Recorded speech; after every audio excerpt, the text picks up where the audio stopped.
Bwana ako hapa.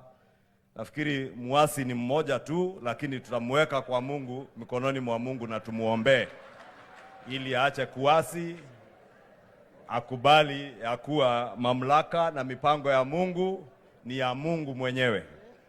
Au sio jameni? Si hata wao si tuwaombee?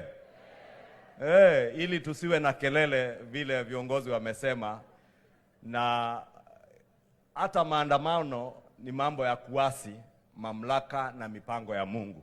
Na niwashukuru wananchi wa Taita Taveta ya kuwa wamekataa mambo ya kuasi mamlaka na mipango ya Mungu, na wakawa sio watu wa maandamano na wameweka amani.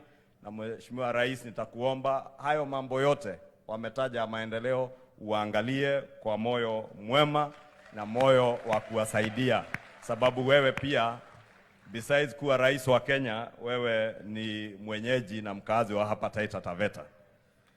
Na wakati Bishop Nyangala alitusomea Zaburi 50, alikuambia pale mwishoni ya kuwa for all your troubles after this Thanksgiving service, umtegemee ama umuite Bwana.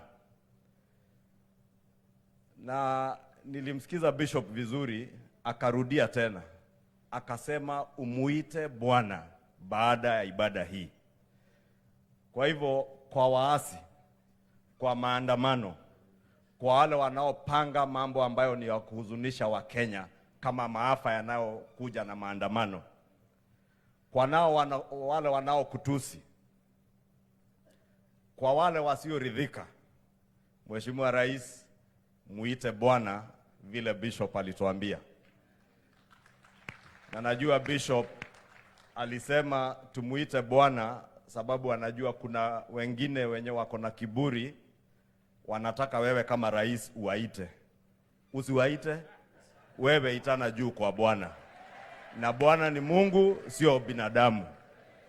Sikia juzi mwingine akikwambia ni wewe hujamuita muongee. Wewe ongea na Bwana Mungu mwenyewe. Yule anakuambia umuite muongee ili kuwe na amani. Amani ya kudumu ni yenye kutoka mbinguni kwa Mungu, sio kwa binadamu. Lakini tutawaombea wale wote ambao wanafikiria kwa kiburi yao ya kuwa rais akiwaita waongee ndio kutakuwa na amani. Sisi tunaomwamini Mungu tunataka kutoka hapa hii ibada na hayo maneno ya Bishop ya kuwa ukimuita Bwana amani itapatikana, sio lazima muite binadamu.